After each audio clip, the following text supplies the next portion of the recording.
Heterosexuality is like a religion. It is maintained by the faith of the majority. It is instilled in you from birth, from childhood, before you can even think for yourself. Heterosexuality, like religion, has its dogmas and anathemas, its commandments and sacraments.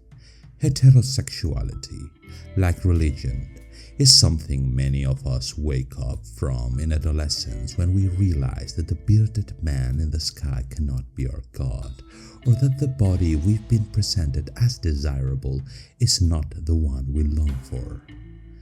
But wait a moment, don't leave a comment yet. I already know what you're going to say. If heterosexuality is a religion, what is the LGBT movement? An international league of heretical sects? Very astute, my friend, and the answer is, it can be. Within the LGBT community, I have seen many of the same problems I encountered in heterosexuality, as well as some innate to the movement. Yes, within the LGBT movement there is also toxicity, complexes, and phobias. I wish we were all angelic beings without problems or guilt. With this video, I want to go a little beyond the labels of hetero, gay, cis, or trans, the Tumblr gender jokes, or the pronouns of the fairies. If I do it right, I'll manage to expose some conclusions that could be liberating for everyone. If I do it wrong, surely all people of all genders and sexualities, including those not yet invented, will cancel me. Anyway, Nighthawks at the diner. This is a video about heterosexuality. Happy straight pride!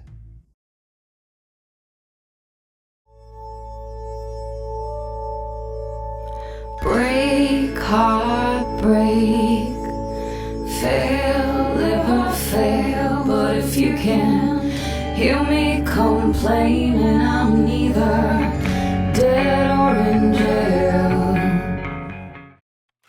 In order for the ruling class to rule, there must be arbitrary prohibitions.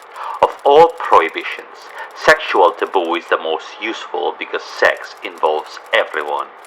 To be able to lock up someone or deprive him of employment because of his sex life is a very great power indeed, and one seldom used in civilized societies.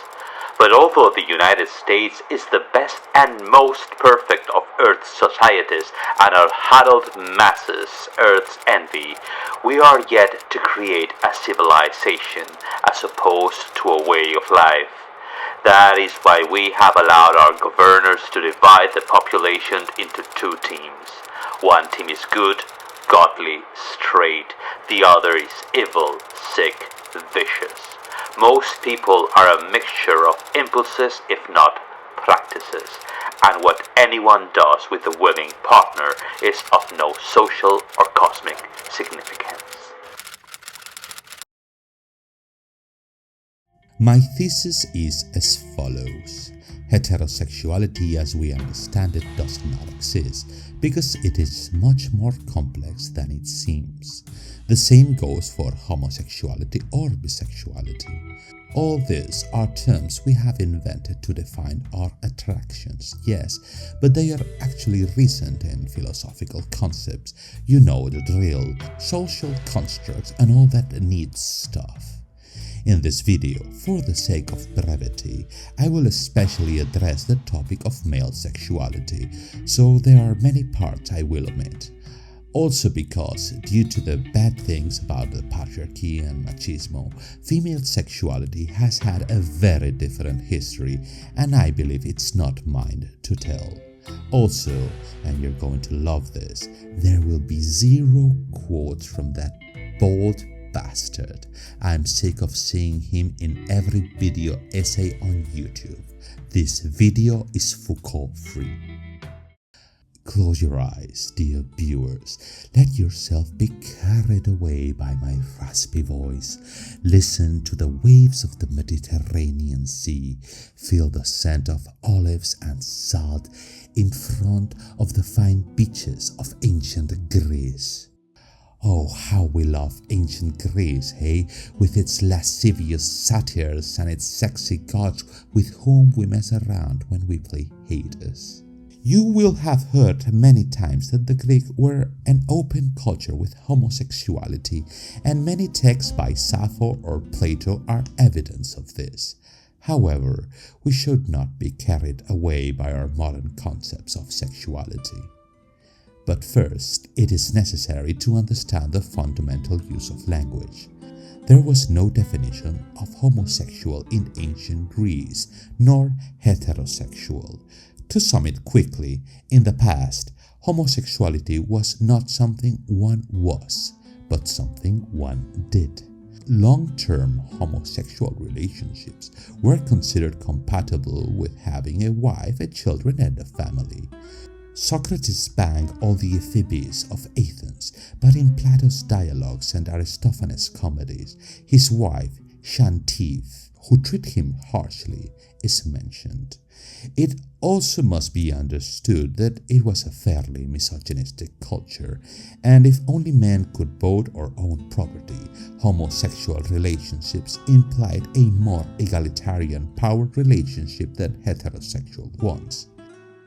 If you are one of those who think a lot about Greece and the Roman Empire and like to retweet photos of statues with small penises, I recommend you read Plato's Symposium and see that, in reality, the wise Greeks were some impertinent, bisexual, and polyamorous queens, and their little wise allegories are framed among bitchy bickering and F-slur jokes. Throughout most of history, male homosexuality has played within clearly patriarchal roles. It is true some same-sex couples existed in conditions of equality, but most penetrative sex had a hierarchy. The passive was usually understood as the feminine, often, as in ancient Rome, he was a slave. To mock Caesar, who was famous for giving everything a try, his enemies said he was the wife of all men and the husband of all women. This shows us that power games and age differences do not apply so comfortably to our tumultuous century. But if we did not define sexuality between heterosexual and homosexual, the act of getting married and starting a family is clearly categorized as heterosexuals, while acts outside that norm are seen as unnatural by conservative society. It is true, there were no LGBT identities in the modern sense, but that does not mean there were not people attracted to the same sex, as evidenced by the bisexual poems of Catullus or the sapphic poems of, Sappho. By the way, most of these poems are of spite, and I write several poems for each man who spites me, so it seems that we all want to immortalize our exes. Throughout history, Christianity instilled the sin of sodomy, and there began centuries of oppression against anyone who did not marry and procreate. Do I need to explain this? Waiting for the Spanish Inquisition? Everyone expects the Spanish Inquisition and its Lutheran variants in videos on this topic. Heterosexuality might seem easy to define, right? We in cha-cha, milk in milk, baby and family. It is the engine of human reproduction, yes, but it can also be a space for pleasure between men and women, who sometimes use contraceptives to avoid the baby part. This is where things get complicated. You see, they become vicious, sinful. Enjoying a nice fuck is, sadly, not promoted by any of the major religions of the West, especially when it comes to female pleasure. There have been long periods in history where heterosexuality was persecuted, partly because sex has always been persecuted, partly because for a long time woman's pleasure was taboo. I think we can talk about an oppressed and sick heterosexuality. in which the Christian dictate to bring children into the world was much more important than carnal pleasure. Under the commandments of God interpreted by the Church, heterosexuality is full of sin. Premarital sex, masturbation and carnal desires typical of the devil. All this crisis of erotic repression made heterosexuality a prison, especially for women. As I said before, the rigid concepts of heterosexuality versus homosexuality are social constructs, and all this originates in the 19th century. Before that moment, the taxonomies that divided sexualities did not exist. This is the true origin of heterosexuality. Between 1868 and 1869, Austrian writer Karl Maria Kurt Benny coined the terms homosexuality, heterosexuality, and bisexuality. At that time, erotic encounters between men were illegal under Prussian law and were considered a vice, simply a deviant action away from the natural and Christian order. Kurt Benny fought against these stereotypes by asserting that homosexuality is an innate state of people, not something casual or acquired. At this moment, the concept of homosexual as an identity appears, and its contrast, the identity of heterosexuality too. Does this mean that past heterosexual, bisexual, or homosexual unions were not such? No, the acts of love are the same, but now they are viewed from an anthropological, Enlightenment, and 19th century male perspective. As I have already explained, these terms are actually somewhat limited in the face of the complex reality of human sexuality, but they have served us for centuries. But at this point in the 21st century, I don't think anyone believes there are three rigid sexualities unless you're, very conservative. I intend to explain why. The term heterosexual did not exactly emerge among silk sheets. In his book The Invention of Heterosexuality, American historian Jonathan Ned Katz traces the history of this word from its origin in Germany and is the main source for this video you are watching right now.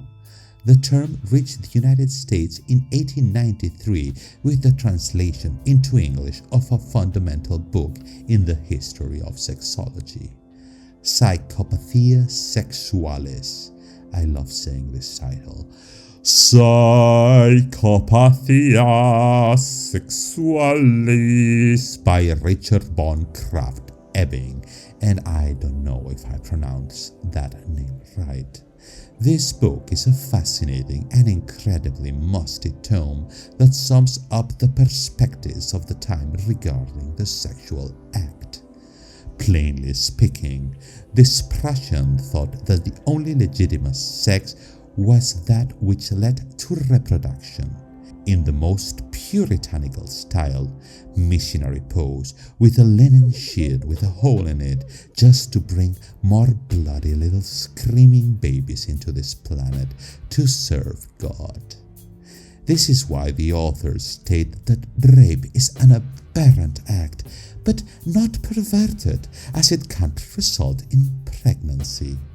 In the preface to the English edition, the translator defines the book as a work conceived and executed in the highest scientific and humane spirit, a work which not only broadens and systemizes our knowledge of psychosexual phenomena, but also demonstrates in the results of hypnotic suggestion how important mental therapeutics must ultimately become in the hands of the physician.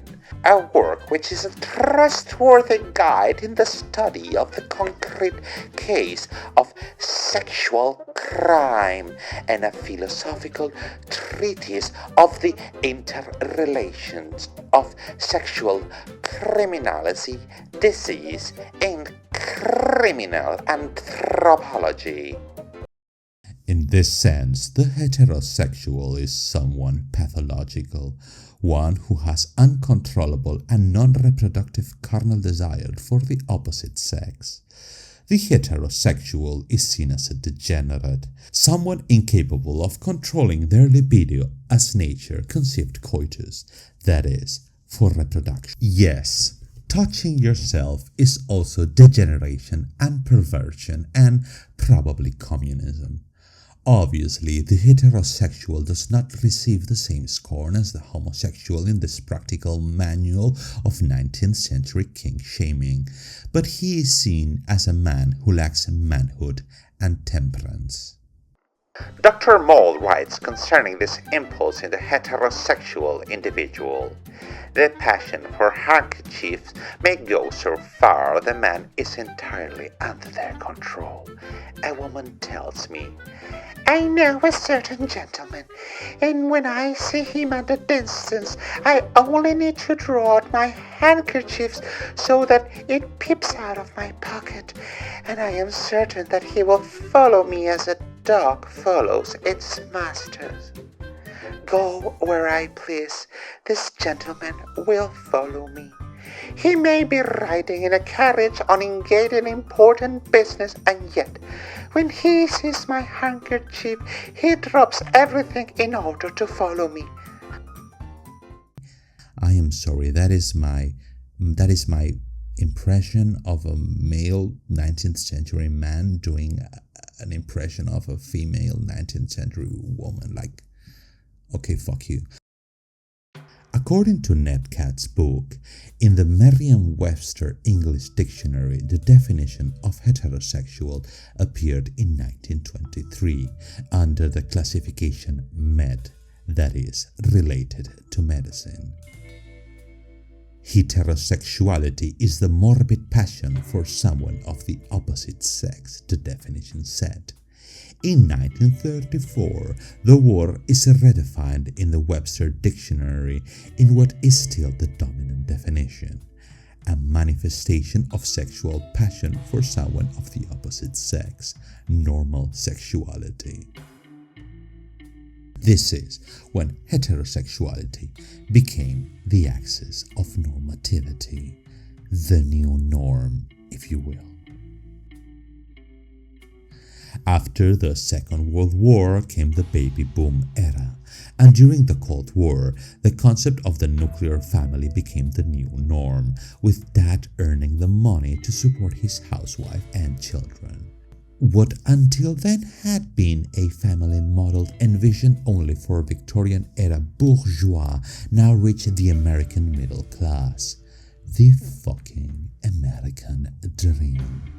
Yes, my dear boys and girls, that traditional Western family is neither so traditional nor so ancient. And although there have always been families and children, the concepts we handle now are not the same as centuries ago. In fact, our concept of childhood as a time of play and innocence also began in the 19th century among families that could afford it, and was standardized by the Victorians. What a bunch of funny folk, those Victorians, with their pompous suits, their child mortality, the porcelains, and the portraits of sick children hanging in the living room. Do you know how hot I am under this hat, with this beard, this big Victorian beard, Your Majesty, covered in starch, and I am boiling, and I can barely move at home for little vases on stands or portraits of ill children praying. And what has been the point if Queen Victoria herself is suddenly going to sidle over and ask me, can I smell cum? But above all, it must be emphasized that the old pathologization of heterosexuality is strictly tied to social norms we have assimilated. The monogamous Christian family model served to brand as degenerate everything outside reproductive sex and all relational models that did not lead to reproduction. In the Victorian era, for example, masturbation was pathologized, and there were even systems like the one you see on screen to prevent nocturnal emissions, aka night ejaculations. Do you know what disease associated with nocturnal emissions was called? Spermatoria. Remember that word. Spermatoria. Psychopathia. Sexualis. How many things we owe to the Victorians. What a neat idea for them to conquer half the whole world and impose their ideology everywhere. But the problem with the model nuclear family is that it is a difficult aspiration. Of course, there are many happy families, but there are also many dysfunctional ones, with abuse, infidelities, and enough traumas to fill 11,300 episodes of Coronation Street. Marriage can become a prison, and in times when even divorce was illegal, you can imagine how heterosexuality needed its own liberation. And in part, it still needs more with the current crisis of masculinity, but that does not enter into this video. During the 1950s, the famous researcher Alfred Kinsey published the controversial Kinsey Report, composed of a series of interviews with thousands of people about their sexual inclinations, concluding that total homosexuality and heterosexuality are not the norm, and that most people are on a spectrum. He devised the Kinsey scale, which goes from 0 to 6, where 0 is John Wayne and 6 is Elton John, concluding that most people interviewed are in the 1 or 2 on his scale. This report was conducted exclusively with Caucasian Americans during the 1940s and 1950s, so its results are not extrapolable to all cultural contexts, but it served to break the myth of absolute domination of heterosexuality over human nature. Taboo is the key word. What cannot be said, what cannot be expressed. Homosexuality was said to be the love that dare not speak its names, but for centuries, heterosexuality free from the bonds of pregnancy could not exist either. What we take for granted today is the result of a long struggle against taboos imposed from power to keep us controlled in rigid compartments. I define myself as homosexual, but I also question my taboos about gender and the body. Where does my attraction to men end and my attraction to women begin? I have dated very masculine men and some very effeminate ones, and I like both. Also, as a mental experiment, what would happen if I fell in love with a trans woman before her transition?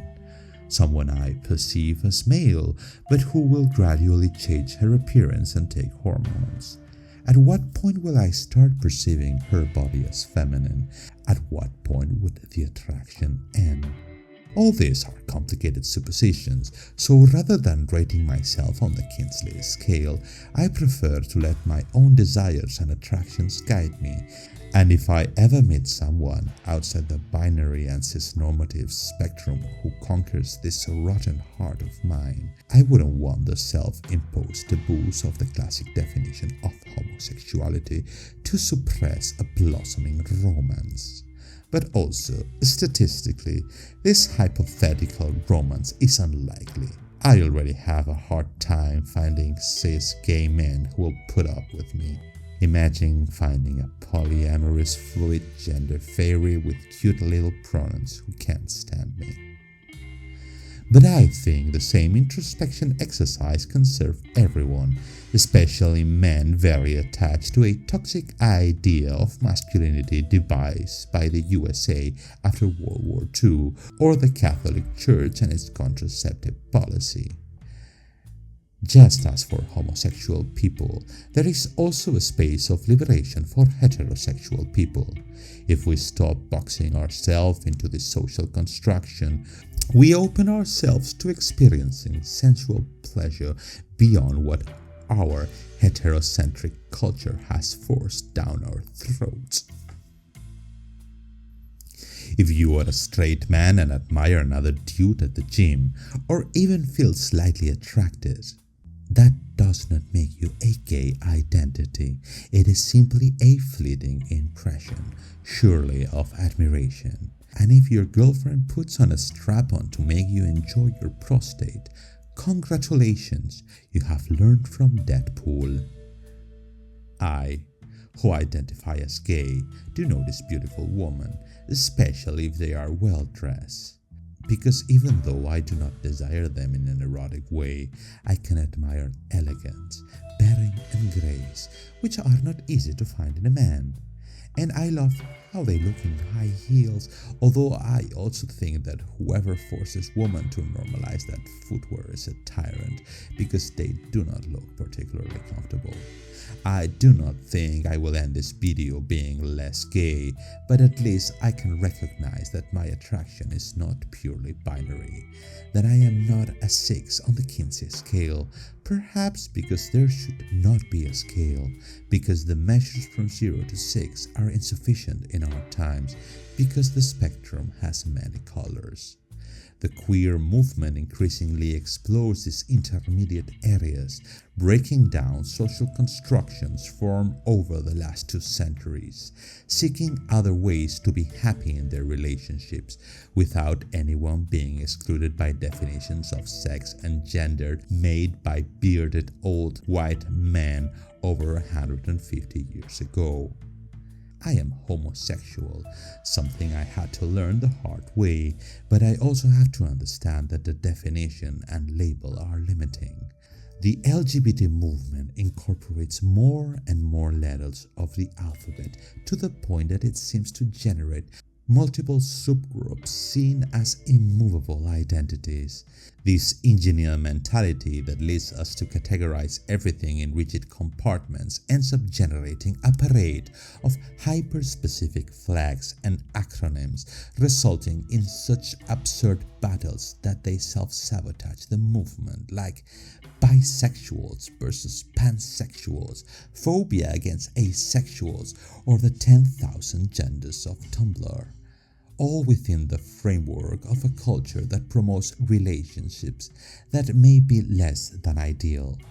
I remember when the Spanish president José Luis Rodríguez Zapatero legalized same-sex marriage in 2005, and this university mate complained that LGBT people should not aspire to the same bourgeois ideals of romantic love, marriage, and traditional monogamy, that this normalize and assimilate us to the ideas of capitalism. Obviously, I believe that marriage equality is a step forward, but the criticism was not without merit.